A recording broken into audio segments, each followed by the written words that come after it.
우리 함께 기다림초 점화의 음식을 시작하겠습니다. 밤이 길어지고 낮이 짧아져 우리는 이 빛과 푸른 잎을 바라보며 이 세상에 주신 하나님의 약속을 기억합니다. 우리의 빛, 우리의 희망이신 그리스도는 오십니다. 예언자 이사야의 말에 귀 기울입시다. 어둠 속을 헤매는 백성이 큰 빛을 볼 것입니다. 캄캄한 땅에 사는 사람들에게 빛이 비춰올 것입니다. 당신께서 주시는 무한한 기쁨, 넘치는 즐거움이 곡식을 거둘 때의 즐거움 같고 전리품을 나눌 때의 기쁨 같아 그들이 당신 앞에서 즐거워할 것입니다. 오 하나님, 기뻐하며 우리는 예수님의 약속을 기억합니다. 이 초에서 나오는 빛처럼 그리스도의 축복이 우리에게 내리시어 우리 길을 밝히시고 당신의 진리로 우리를 인도하여 주소서. 우리가 간절히 기다리오니 이 세상 어둠 속에 그리고 우리에게 예수님의 생명을 내려 주소서.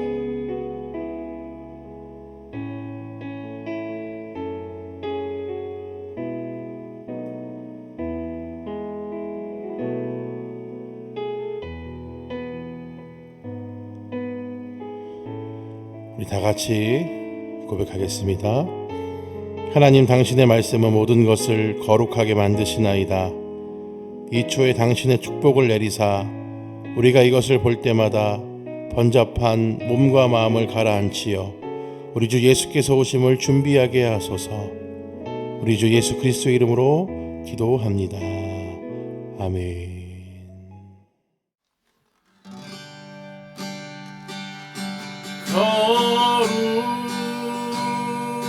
거룩하신 하나님, 주께 감사드리세. 날 위해 이 땅에 오신 독생자 예수, 나의 맘과 뜻 다해 주를 사랑합니다. 날 위해 이 땅에 오신 독생자 예수, 내가 약할 때가 남들고 가난할 때 우리를 부욕해 하신 나의 주 감사. 내가 약할 때가 남주고 가난할 때 우리를 부욕해 하신 나의 주 감사.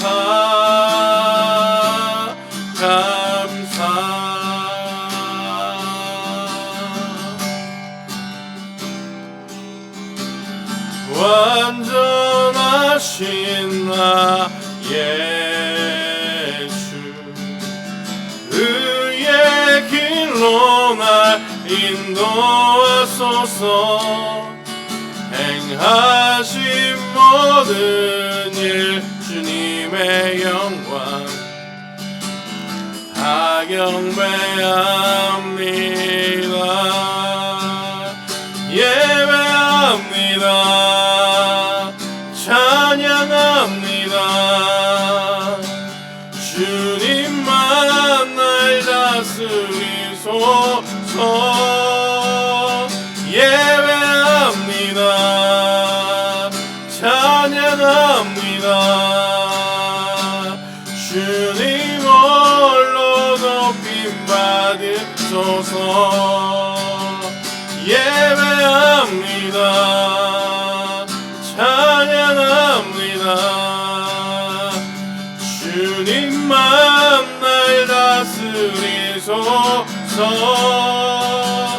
예배합니다. 찬양합니다. 주님 홀로 높임 받으소서.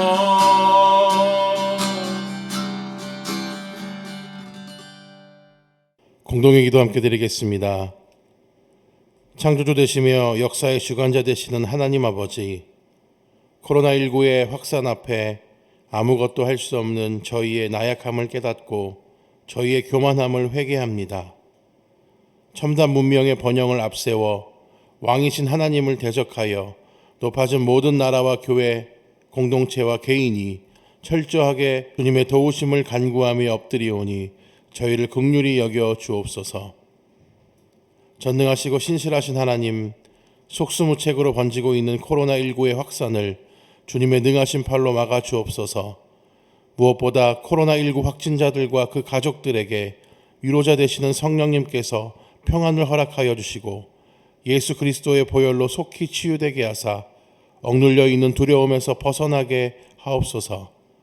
우리의 지혜와 능력이 되시는 주님, 코로나19 확산 방지와 치료를 위해 불철주야 애쓰는 정부와 의료진 그리고 수많은 봉사자들을 기억해 주옵소서. 주께서 저들의 지혜가 되시고 능력이 되시어 신속하고 정확하게 이 사태를 수습하게 하옵소서. 그들을 감염으로부터 보호하여 주시고 맡겨진 자리에서 최선을 다해 국민을 섬기게 하옵소서.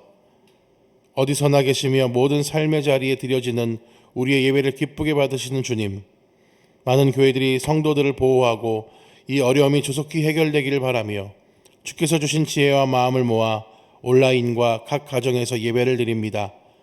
물리적으로 모이지 않기에 쉽게 빠질 수 있는 영적 게으름을 피하게 하시고 오히려 더욱 뜨겁게 예배하는 예배자들이 되게 하옵소서. 특별히 강림절기를 보내며 예수 그리스도께서 이 땅에 오실 목적과 하나님 아버지의 마음을 새기게 하시고 우리의 예배가 삶의 예배로 이어져 이웃들을 사랑으로 품고 섬기는 참된 그리스도인들이 되게 하옵소서. 응답하실 하나님을 믿고 기대하며 환난 날에 도움이 되시는 우리 주 예수 그리스도 이름으로 기도합니다. 아멘. 하나님 말씀 누가복음 22장 1절에서 13절까지 말씀입니다. 유월절이라 하는 무교절이 다가오매 대제사장들과 서기관들이 예수를 무슨 방도로 죽일까 궁리하니 이는 그들이 백성을 두려워함이더라. 열둘 중에 하나인 가룟신이라 부르는 유다에게 사탄이 들어가니 이에 유다가 대제사장들과 성전 경비대장들에게 가서 예수를 넘겨줄 방도를 의논하매 그들이 기뻐하여 돈을 주기로 언약하는지라. 유다가 허락하고 예수를 무리가 없을 때에 넘겨줄 기회를 찾더라. 유월절 양을 잡을 무교절 날이 이른지라. 예수께서 베드로와 요한을 보내시며 이르시되 가서 우리를 위하여 유월절을 준비하여 우리로 먹게 하라. 여짜오되 어디서 준비하기를 원하시나이까. 이르시되 보라, 너희가 성내로 들어가면 물 한 동이를 가지고 가는 사람을 만나리니 그가 들어가는 집으로 따라 들어가서 그 집 주인에게 이르되 선생님이 내게 하는 말씀이 내가 내 제자들과 함께 유월절을 먹을 객실이 어디 있느냐 하시더라 하라. 그리하면 그가 자리를 마련한 큰 다락방을 보이리니 거기서 준비하라 하시니 그들이 나가 그 하신 말씀대로 만나 유월절을 준비하니라. 아멘. 교회 소식을 나누겠습니다. 오늘도 하나님이 찾으시는 예배자로 하나님 앞에 서기를 소망합니다. 생명의 삶을 통해 말씀과 함께하는 은혜의 삶을 살아가시기를 축복합니다. 오늘 강림절 네 번째 주일입니다. 성탄절 감사 예배도 온라인 예배로 드립니다. 대면과 비대면에 따라 성탄의 기쁨과 감사가 가감되지 않고 온전히 우리 중심에 가득하시기를 바랍니다. 성탄 예배로 인해 돌아오는 수요 예배는 모이지 않습니다. 코로나 속에서도 건강관리, 개인 방역을 끝까지 잘 해주시기를 바랍니다. 우리 함께 선포 행사하겠습니다. 주께서 부활하셨습니다. 성령께서 임하십니다. 우리 함께 예배하고 있는 가족들에게 이렇게 인사하겠습니다. 주님의 평강이 가득하시길 바랍니다.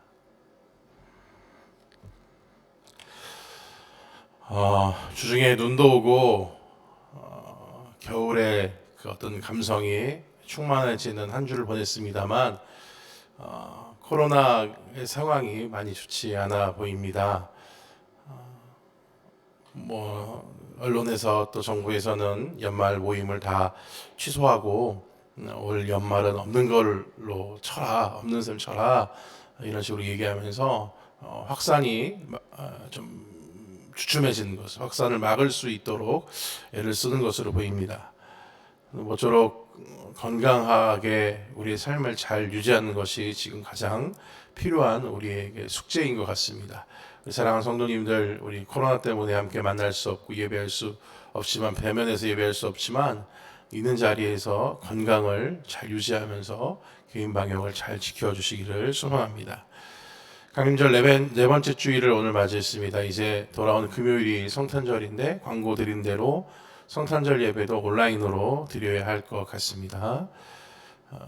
또 다음 주 이제 10일 마지막 주 예배도 또 신년 예배도 어떻게 될지 지금 고민 중에 기도 중에 있습니다. 위에서 기도해 주시기를 바라겠습니다. 누가복음 22장을 이제 함께 보게 되는데요. 앞에 21장에서 마지막 때에 대해서 말씀하신 예수님께서 이제 그 말씀을 하시면서 여전히 예수님이 걸어가셔야 할 길들을 걸어가고 계시는 것을 볼 수가 있습니다. 예루살렘으로 향하는 발걸음, 그리고 그 발걸음은 사실 십자가 처형을 향하여 간다고 말하여도 무리가 되지 않을 만큼 예수님이 예루살렘으로 가시는 그 마지막 발걸음은 십자가 처형을 향하여서 뚜벅뚜벅 그렇게 걸어가시는 발걸음이었다라는 것입니다. 그것을 아시면서도 그럼에도 불구하고 주님은 저항하거나 반대하지 않고 그 길을 묵묵하게 걸어가시는 것을 볼 수가 있는 것이죠. 오늘 본문 함께 보면서 왜 주님께서 이 땅에 오셔야 했는지를 더 분명히 볼 수 있습니다. 아기 예수님의 오심을 기다리는 강림절기를 보내는 우리들에게 오늘 말씀을 통해 다시금 주님의 오신 뜻이 깊이 묵상되어지고 또 마음에 새겨지는 이 시간 되시기를 소망합니다.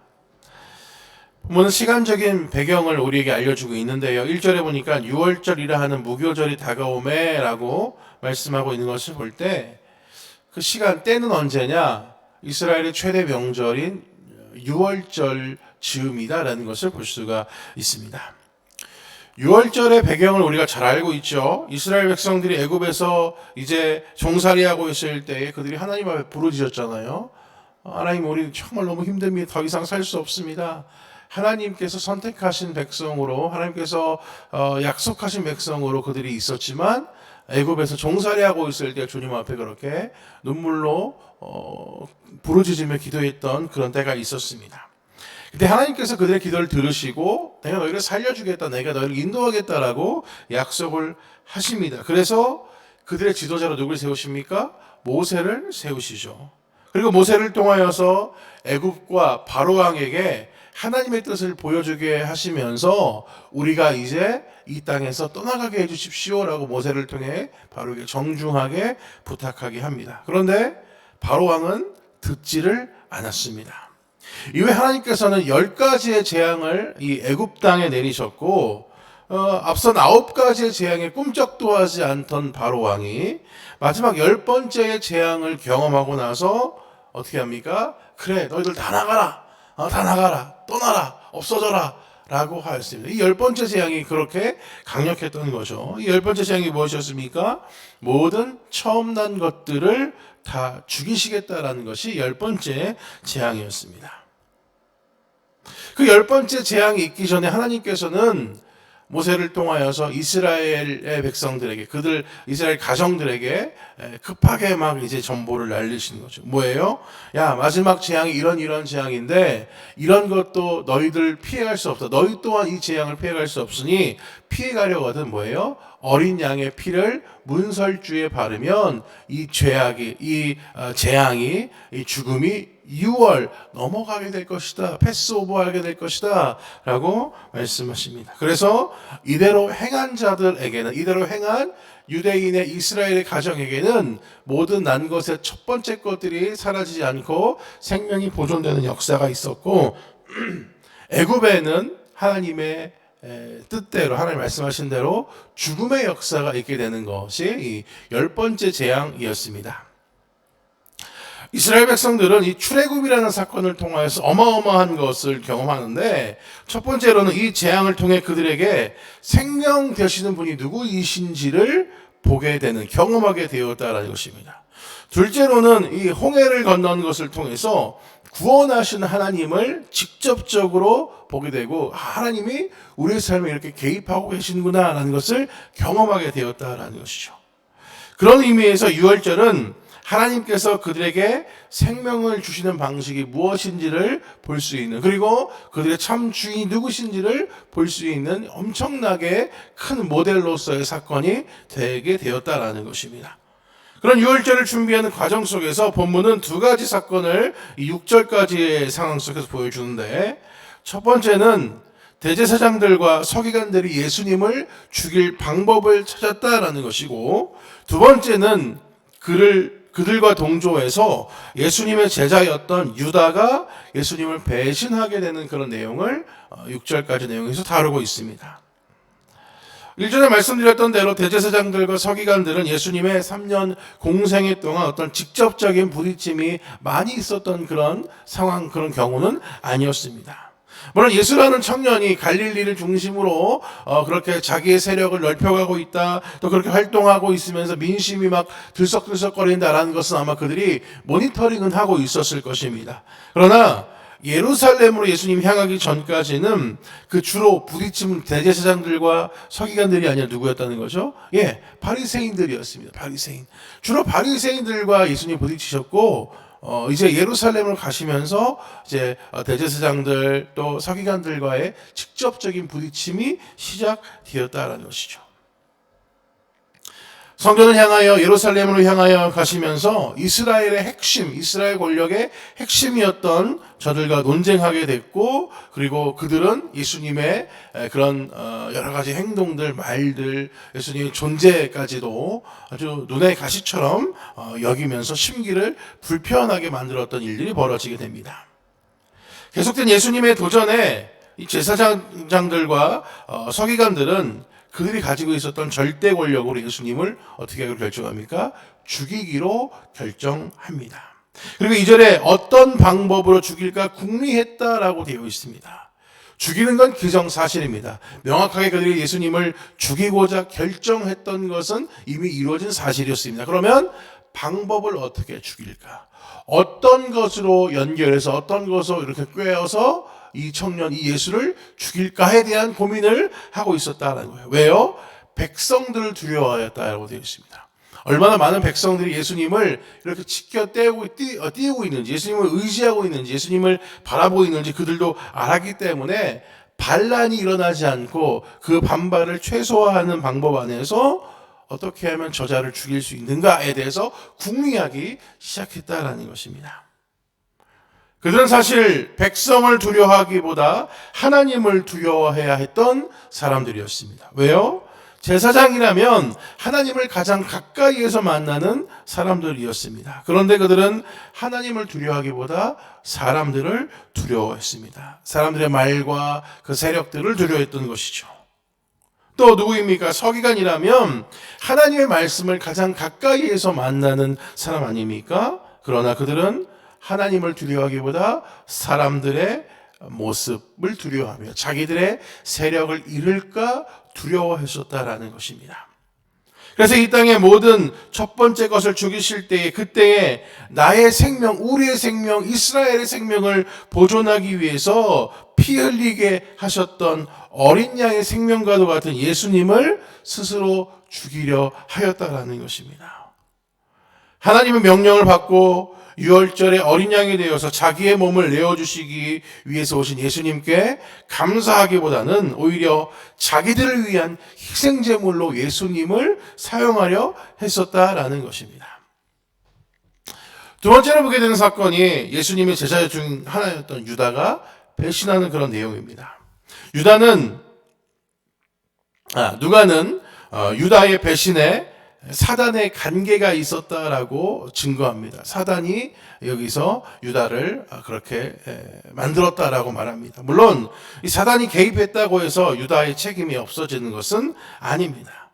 유다가 왜 예수님을 배신하게 되었을까? 3년 동안 예수님과 함께 다니면서 수많은 기적들과 수많은 경험들을 하면서 예수님이 저분 정말 그리스도 되시는구나 라는 것을 직접 경험했을 터인데 왜 예수님을 배신하게 되었을까요? 잘 알듯이 유다는 자금을 맡고 있던 자금 담당책이었습니다. 이 제자 그룹 안에서 이 회계를 담당하던 그런 사람이었습니다. 공동 자금이 얼만큼 되었겠습니까? 예수님이 그렇게 대단하게 많은 돈을 가지고 많은 것을 움켜쥐려 했던 스타일이 아니셨기 때문에 공동 자금이 그렇게 많은 그런 양은 아니었을 것입니다만은 그 돈줄을 유다가 잡고 있으면서 유다에게 그것은 일종의 권력과도 같은 것이었을지도 모릅니다. 예수님이 이렇게 저렇게 하면 이 돈줄이 점점 커져서 예수님 이렇게 사역하고 저렇게 사역하고 그들 만나고 저들을 만나면 우리 자금 점점 많아져서 내 권력도 내 자금을 쥐어지고 있는 내 권력도 내 힘도 더 커질 텐데 왜 예수님은 저렇게 하지 않으시지? 왜 예수님이 이 타임에 꼭 저렇게 하셔야 되지? 왜 내 마음대로 내 뜻대로 내가 원하는 대로 그렇게 하지 않으시고 왜 저렇게 돈 안 되는 짓만 하시지? 라는 마음을 유다 안에 있었을는지도 모르겠습니다. 자기의 생각과 전혀 다른 방향으로 움직이시는 예수님을 보면서 선생님으로 구원자로 예수님을 만나기보다 나에게 유익을 줄 수 있는 리더십으로서의 예수님의 웃음만을 구하고 있었다라는 것입니다. 그리고 어느 순간 저런 리더십은 필요 없어. 내가 저 사람을 3년 동안 따라다니면서 나한테 뭐가 있었어? 아무것도 없었잖아. 그래서 유다는 행동에 옮깁니다. 예수를 성전 세력에게 넘겨주고 자기는 일부의 수익을 챙기고 다른 리더십을 찾아가겠다라는 계획을 행동으로 옮기게 된 것이었습니다. 하나님과 가장 가까이 있었던 대제사장들과 서기관들, 하나님의 말씀을 늘 따랐던 그 서기관들의 모습, 우리는 잘 알고 있지만 그들은 하나님의 마음과 뜻을 따르지 않았고 자신들의 마음과 뜻을 따랐다라는 것입니다. 우리를 위해 오신 6월절 어린 양과도 같은 예수님을 스스로 죽이자고 결단하는 것을 보게 되는 것이죠.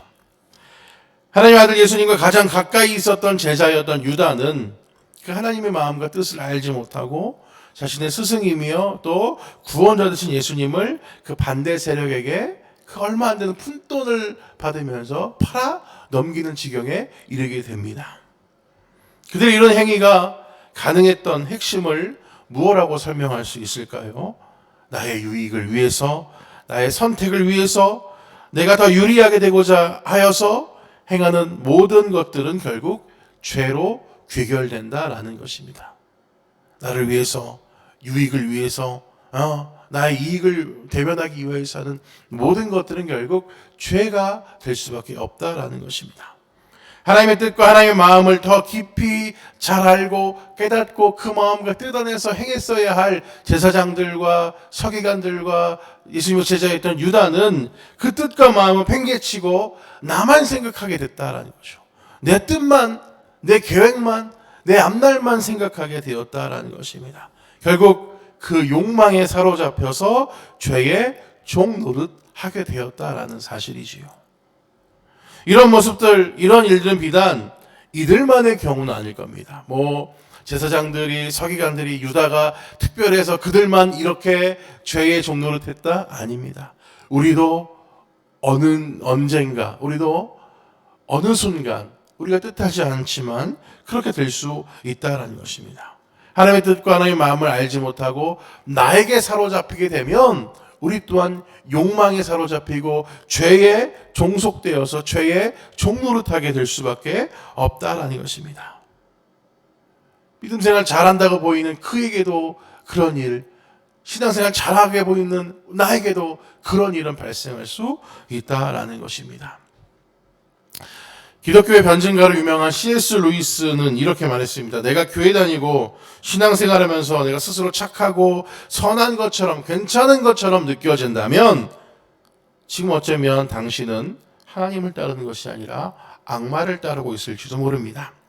내가 부족하고 연약하고 선하지 않기 때문에 하나님을 따르고 신앙생활을 하는 것이지, 내가 괜찮다고 여기는 모든 순간 우리는 죄의 굴레에 속하게 된다라고 말입니다. 예, 아주 무서운 말이지만 일면 긍정이 되는 그런 말입니다. 우리는 대단하고 선하고 괜찮아서 신앙생활하고 하나님 안에 있는 것이 아니라 우리가 얼마나 악하고 연약한지 추악한지 인정하기 때문에 하나님 안에 있어야만 하는 존재가 될 수밖에 없다라는 사실입니다. 대제사장들과 서기관들 그리고 예수님의 제자였던 유다의 이러한 이해할 수 없는 결정과 선택을 바라보면서 우리의 모습들을 돌아보게 됩니다.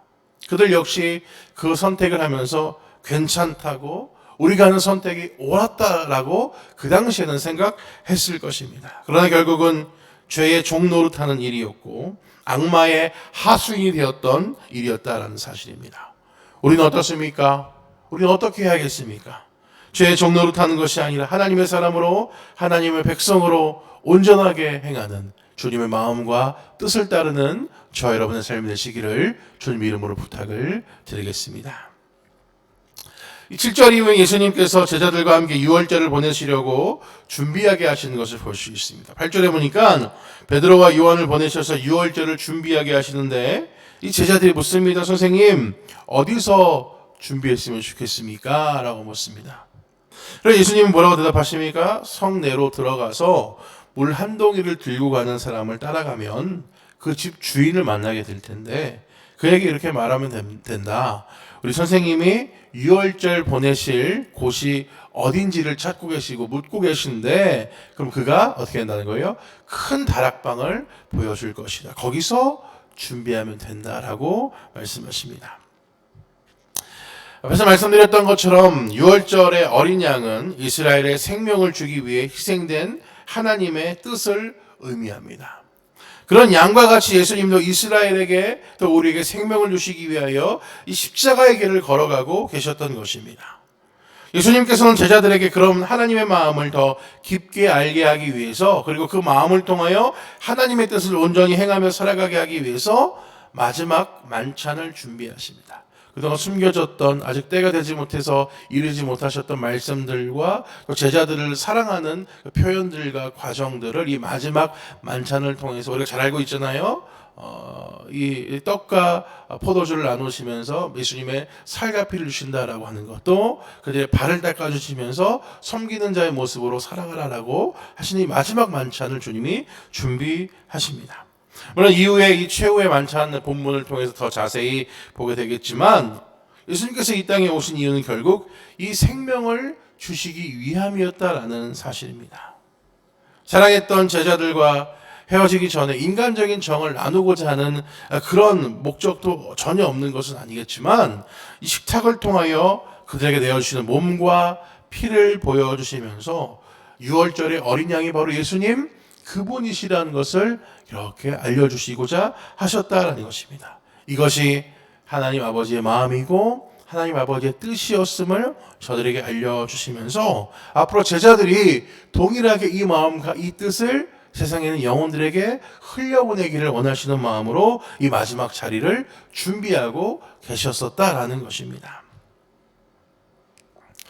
우리가 살아가는 이 생명, 우리가 지금 살고 있는 이 생명, 이것이 바로 주님이 하나님의 뜻에 따라 하나님 마음에 따라 우리에게 아름답게 허락하신 생명인 줄 믿습니다. 코로나로 인해서 우리가 절망감과 무거움 속에서 살아가면서 생명이 무엇인지 사는 게 무엇인지 고민하지 않을 수 없는 그 때를 살아가고 있지만 결국 우리의 생명은 우리 하나님께로부터 온 것이며 이 생명을 우리에게 허락하신 분명한 이유와 목적이 존재한다라는 것을 예수님의 모습을 통하여서 다시금 기억해야 될 줄 믿습니다. 주님이 오신 이유, 죽음을 통하여 생명을 주시기 위함이며 그 생명을 누리는 우리의 삶이 하나님의 뜻과 그 마음에 부합하게 이 땅에서 그 생명을 나누면서 살아가기에 부족함 없는 삶의 모습이 되기를 소망합니다. 그래서 다가오는 성탄절 우리에게 참된 생명을 주신 주님께 감사하며 그 기쁨과 소망을 세상 가운데 흘려보낼 수 있는 저와 여러분들의 삶이 되시기를 주님 이름으로 부탁을 드립니다.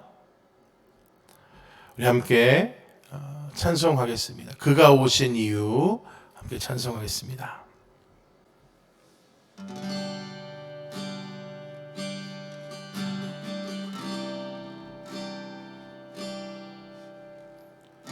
이 세상 가장 아름다운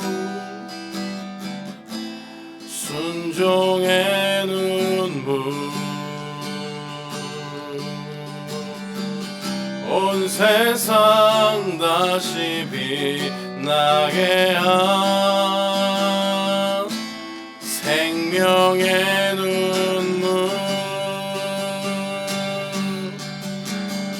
그가 이 땅에 오신 이유 죽어야 살게 되고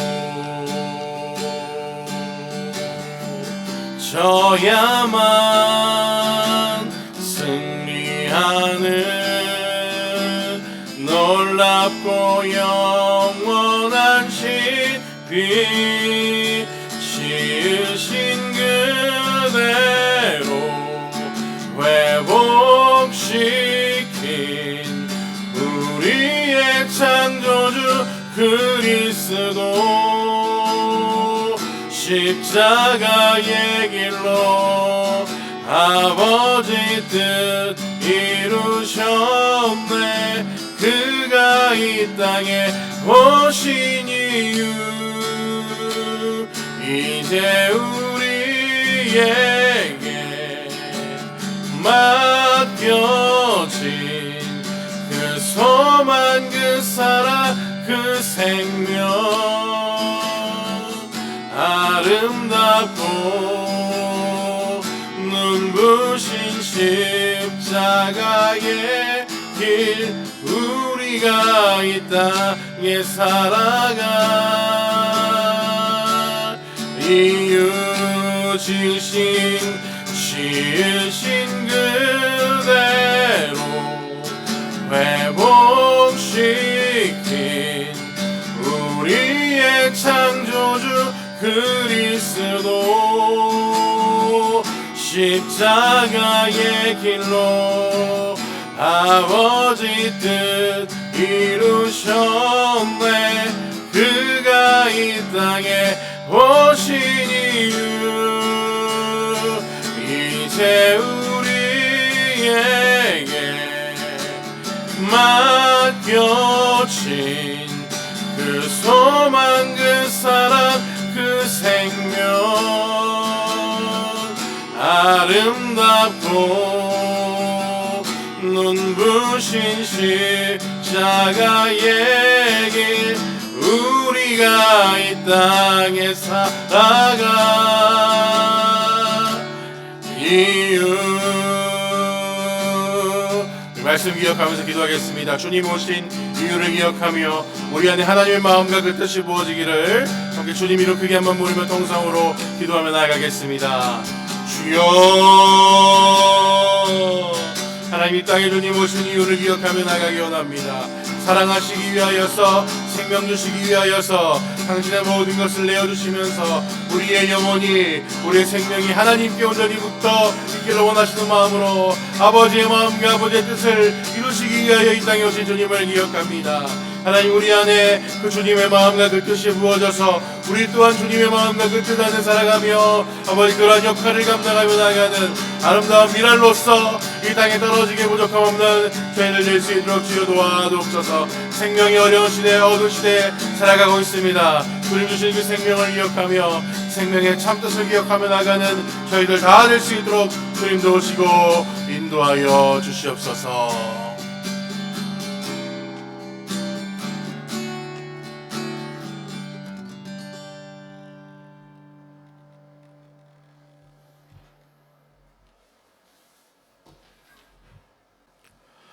이은 예수 그리스도의 은혜와 하나님 아버지의 사랑하심과 성령의 교통하신 능력이 이 땅에 십자가를 지기 위해 오신 예수님의 마음, 하나님의 그 뜻이 우리 안에 온전히 부어져서 이 시대를 주님의 뜻과 마음으로 살아가길 소망하는 주님의 백성들과 저들의 가정과 일터 위에 또한 주의 교회 위에 특별히 어려움 겪고 있는 이 나라와 이 민족과 세계 열방 위에 이제로부터 영원토록 함께 하옵시기를 간절히 축원하옵나이다.